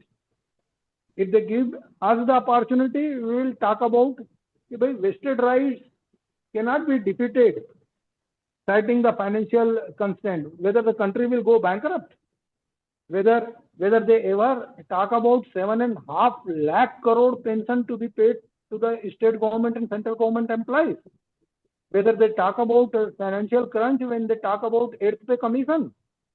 See, so many, but point is that why should I talk about others? I should talk about myself. And my case is strong. Our case is strong. They are sitting on 1 million lakh, crore corpus.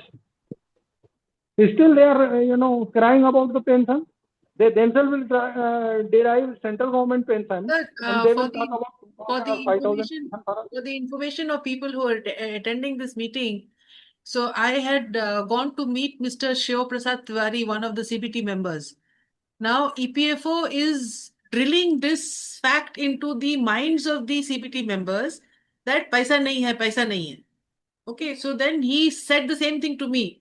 I said, fine, sir, paisa nahi hai, so then unexempted se withdraw kar lo. You cannot give pension to one section and deny another section. You withdraw it from everybody, no problem. You withdraw it from everybody or give everybody. You cannot give half the people and not give half the people. That's not on. Madam, one more thing. Even financial theory has been dismantled by Honorable Supreme Court. Yes. Sunil Kumar case itself. Yeah. You know, Sunil Kumar has given them lot of liberty. 1/9/2014 onwards, 1.16% from my contribution will go. What is that? To accommodate financial issues. Sunil Kumar also said that you can play with the, formula. And now they are so-called talking about pro rata. I don't know what will be the fate of pro rata. But then there is a case. If I'm to get 48,000 today and 60,000 tomorrow, why I will not? So we have a few more questions. If we can quickly go through. Please. One is this about the differential treatment of the same kind of pensioners. Does it violate Article 14, which is the right to equal? 100%. 100%. It violates Article 14, Article 21, and Article 300A of the Constitution of India. Okay. I'm not an advocate, but no less than an advocate. Yes. I will agree with that. Okay, sir. And so many things can be discussed on this. One very important question has come. Can NCPA intervene in common PoHW matters? This is what a lot of people are asking, even in the chat. I've been answering them. Again, repeat, kariye, ma'am. Whether NCPA intervene in the various common PoHW matters in the court. Supreme Court, in the Supreme Court. Even in High Court or Supreme Court, I agree. See, NCPA ka intervention direct kaise hoga? I mean, just think over it. I am the petitioner. I am the lead petitioner in Sale Bhilai Steel Plant, having 300 petitioner in Chhattisgarh High Court. Now, in what manner NCPA will help me except giving the advocacy, giving this kind of argument, this kind of document, because in the court only two things work. One is document, a strong document, and more than that, a strong argument. And again, I will say more than that, a strong document, and then a strong argument. So that means you have both the things, very good paperwork and argument. Individual has to do that now. NCPA is definitely doing, and this is what we are doing. Wherefrom you get 8 kind of RTIs presentable before the court.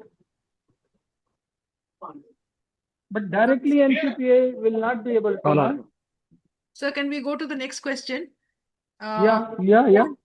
What principal and consequential reliefs would ordinarily be sought? See, what kind of many relief people have got many. I got your point. Many people are. Batra ji, आपका बंद कर दीजिए. Many people have got so many contradictory views. Not contradictory views, different views, I should say. Contradictory nahi. Like many people are talking that let us talk about star and moon and sun and Venus and I don't know more than that. Everything in the one petition. Maybe individual perception will vary from group to group and person to person. But I should say that we should focus on the bullseye. And looks to me there should be only 2-3 issues. Obviously, PoHW is the issue. Another could be interest, and third could be pro rata. But I've seen the people asking about dismantling this provision and that provision. Even why return of capital should not be there? Why 50% to the spouse? I don't know why so many. So we should focus mainly on 2 issues. Now, suppose pro rata is there or pro rata is not there. Generally, getting decision from the High Court, first, it is difficult. Second, it is extremely difficult to go beyond what the boundary have been set by Supreme Court. Whether any High Court will go beyond that. So that will only delay the petitions and the adjudication.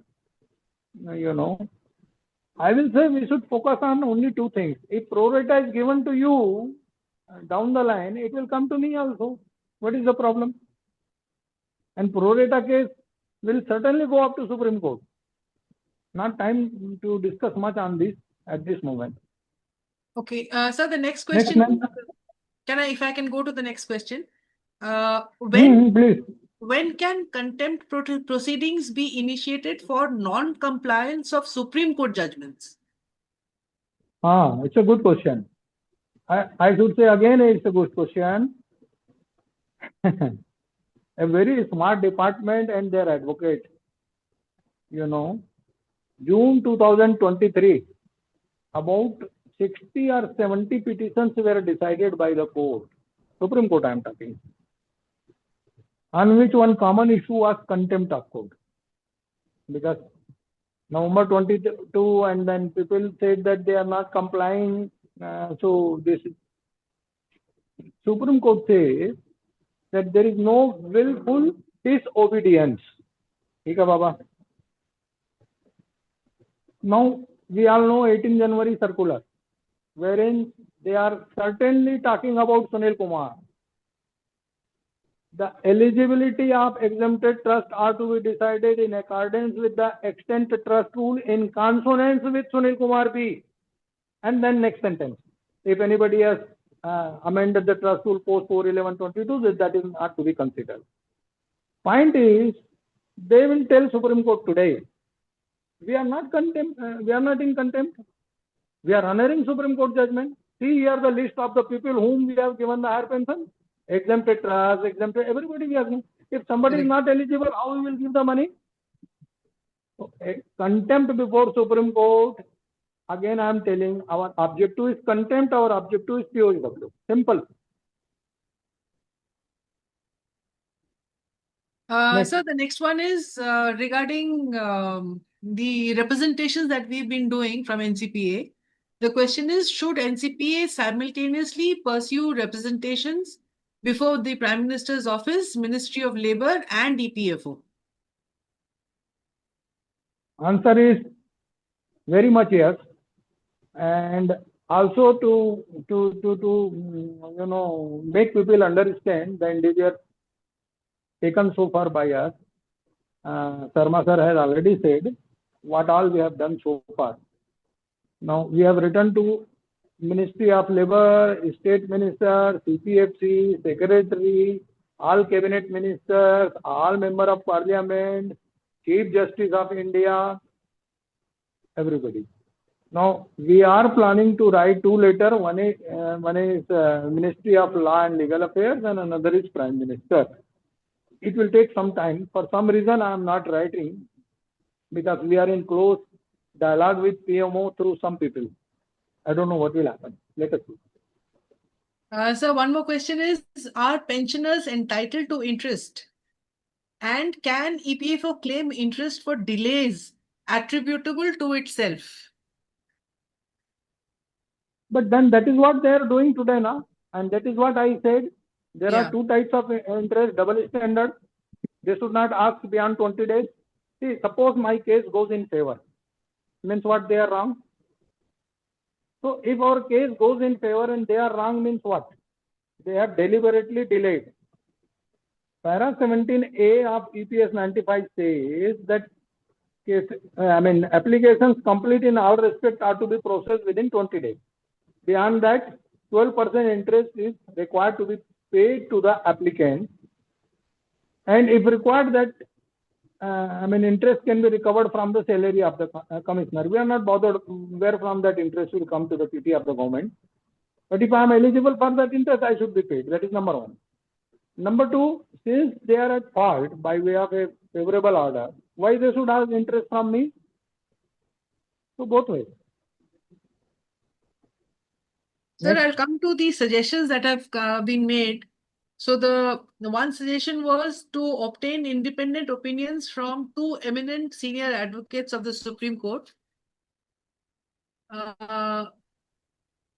Provide coordinated financial support to important litigations before the Supreme Court.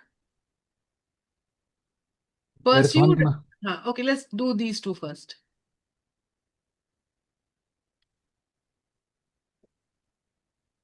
Agarwal sir. Ma'am, what you said, summarily tell me again. Sir, the suggestion that has come, one is that the obtain independent opinions from two eminent senior advocates of the Supreme Court. Second one is to provide financial support to important litigation before the Supreme Court. There are a couple more others, but let's get to this first. No. Basically, there are two questions. One by one, I will say.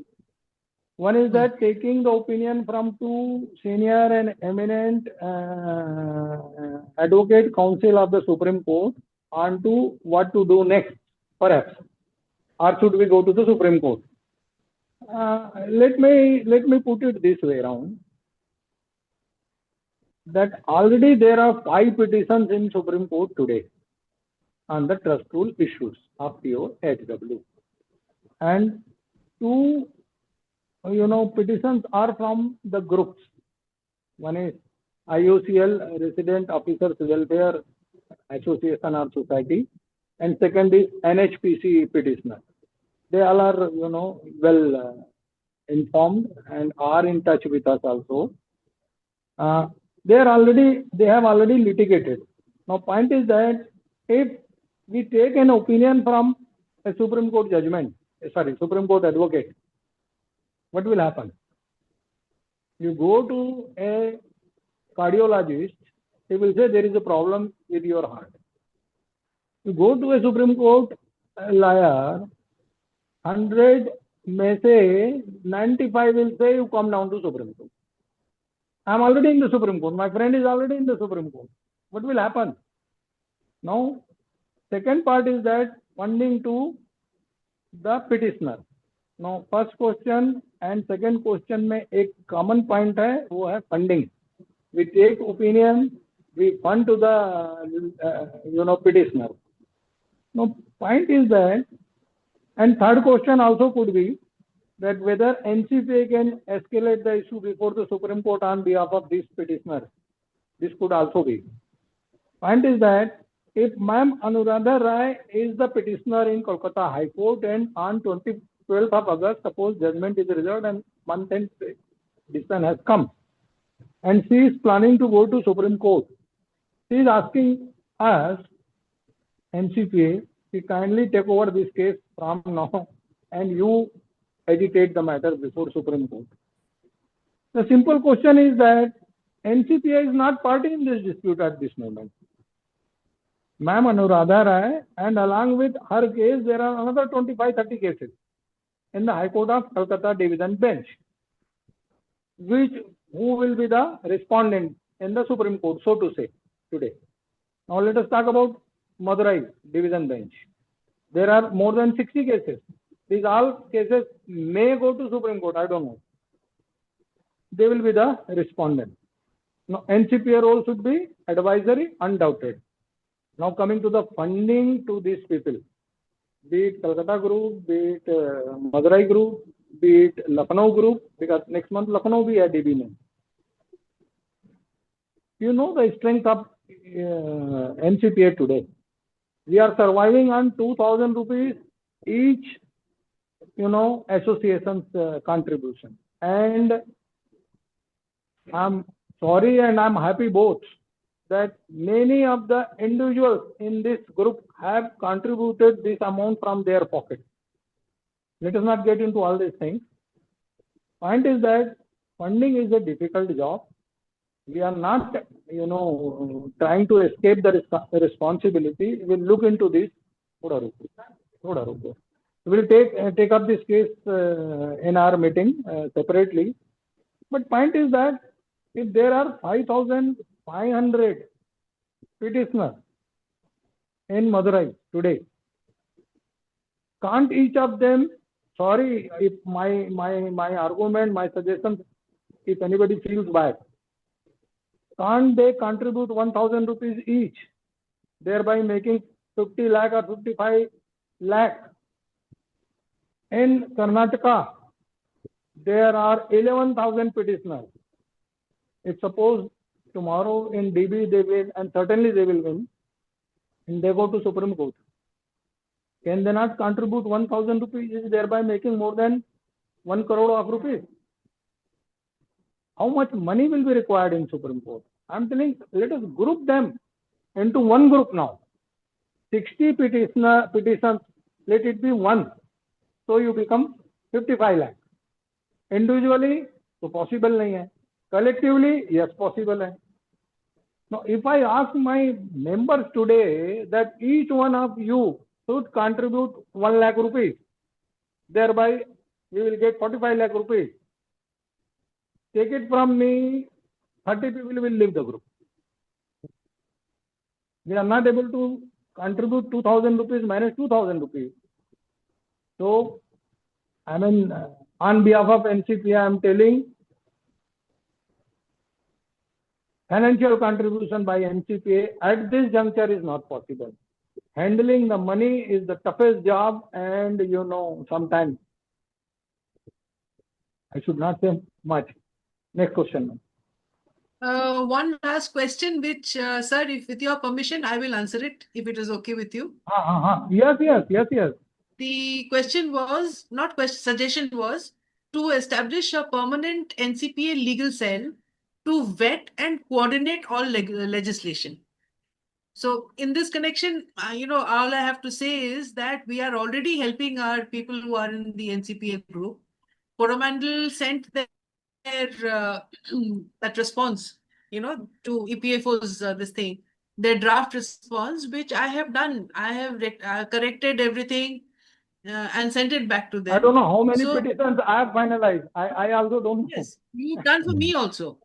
You have done for my Calcutta High Court case also.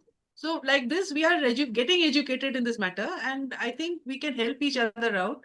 We don't really need we are not that organized. Excel banana hai with 3 lawyers, and those lawyers we will only have to educate. Whoever we keep. Currently also, Mr. Somya Majumdar I am educating.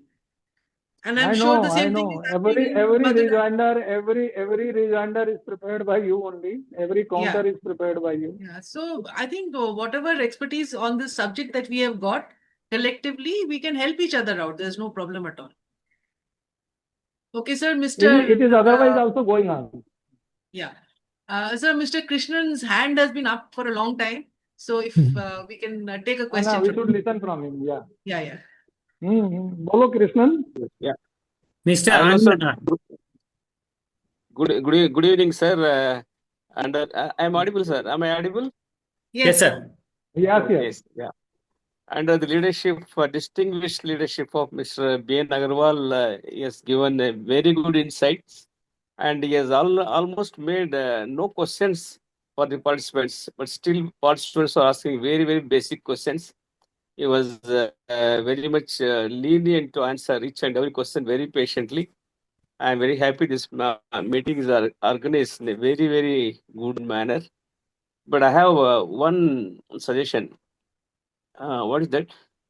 At this point, we are all aware the judgments over all the high courts, and Madurai bench is almost in complete stage.